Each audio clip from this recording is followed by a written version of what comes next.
देखंतु केते बढ़िया देखा जाउची।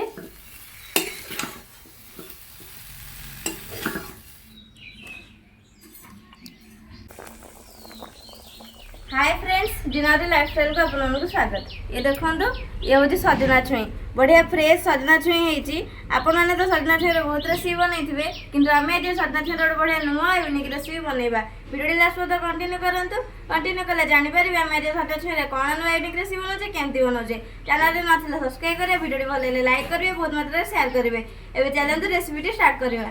एवं सजना छुई काटिवा।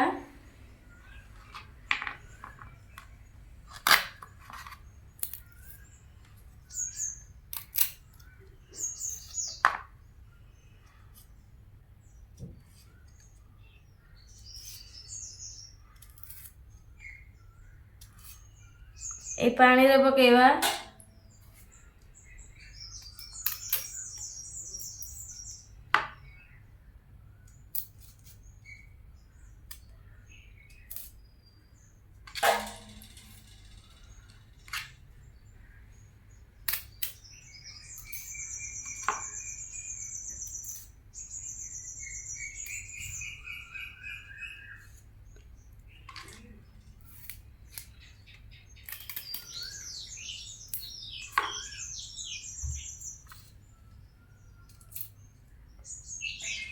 यही प्रोसेसिंग रे सबुतक सजना छुई काटिदबा। सबुतक सजना छुई कटा सरीगला। एबे आलू काटिबा।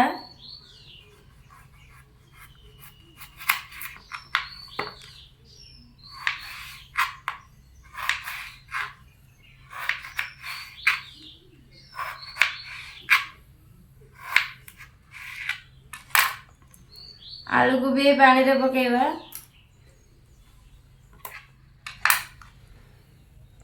एबे आलू कटा सरीगला। गैस चूल्हा लगे कड़ाई बसई देछि। कड़ाई रे एबे रिफाइन तेल पकेबा।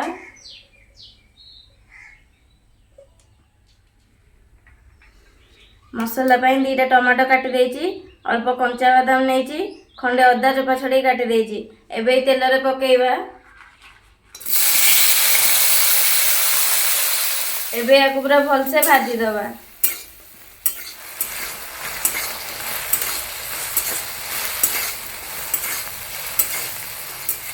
एबे ये पूरा भल से भाजी हो गलानी।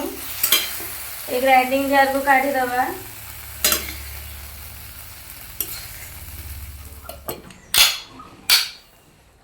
एबे ग्राइंडिंग कर दबा। ग्राइंडिंग करके आनिले हरी। एबे कड़ाई रे पानी दबा।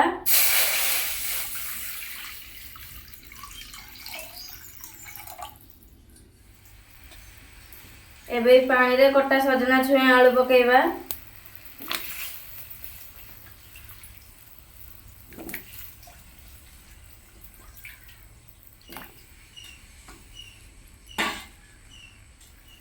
हलदी गुंड पकेबा।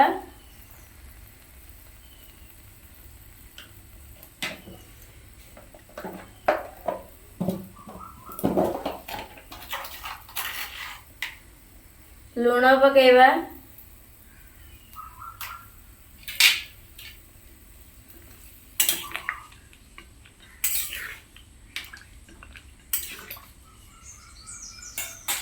एबे छुई आलू सिझीबा को 10-15 मिनिट छाड़ी दबा। 10-15 मिनिट हो गलानी। छुई आलू सिझी गलानी। एबे थाली को काढ़ी दबा।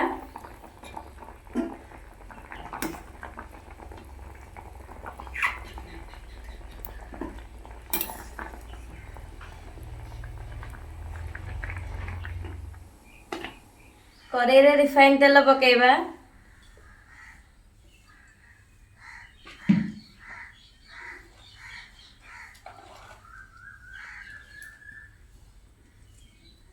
सुखिला लंका पकेबा। तेजपत्र पकेबा। जीरा पकेबा। तेल रे अल्प लंका गुंड पकेबा। एबे बट्टा मसला पकेबा।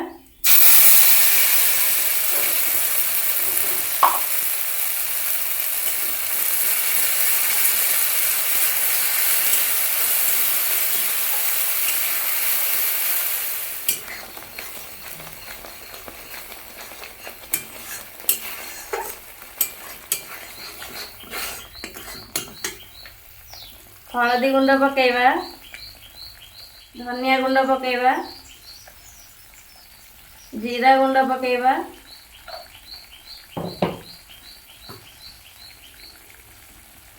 स्वाद अनुसार लुण पकेइबा,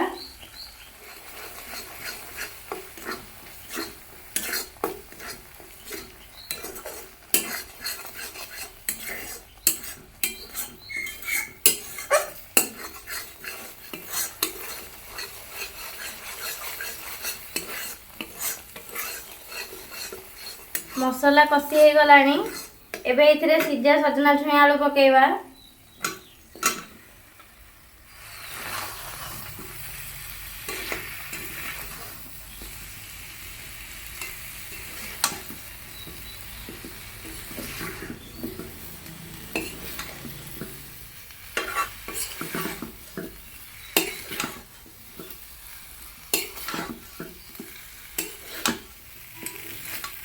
एबे इधर अल्प पानी दबा,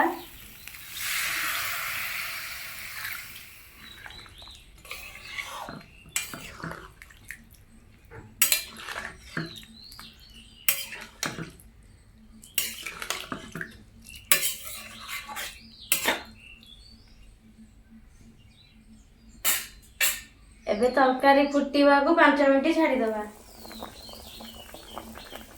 5 मिनिट हे गलानी, तरकारी फुटी गलानी।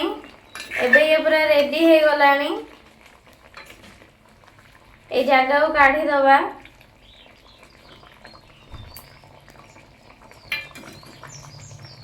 एबे इथरे धनिया पत्र पकेइबा। देखंतु केते बढ़िया देखा जाउची। एबे पूरा रेडी हे गला बिना प्याज रसुण रे सजना छुई मसला। आपण माने तो सजना छुई रे बहुत रेसिपी बनैथिबे, किंतु एमती थरा बनै के ट्राई करंतु। याको आपण माने भात सहित खाइ परिबे, रोटी सहित भी खाइ परिबे। रेसिपीटी केमती कोन लागिला कमेंट माध्यम निश्चय जणाइबे। एमिति नवा नवा रेसिपी देखिबा पई चैनल को जल्दी सब्सक्राइब कर दियंतु। रहिले जय जगन्नाथ।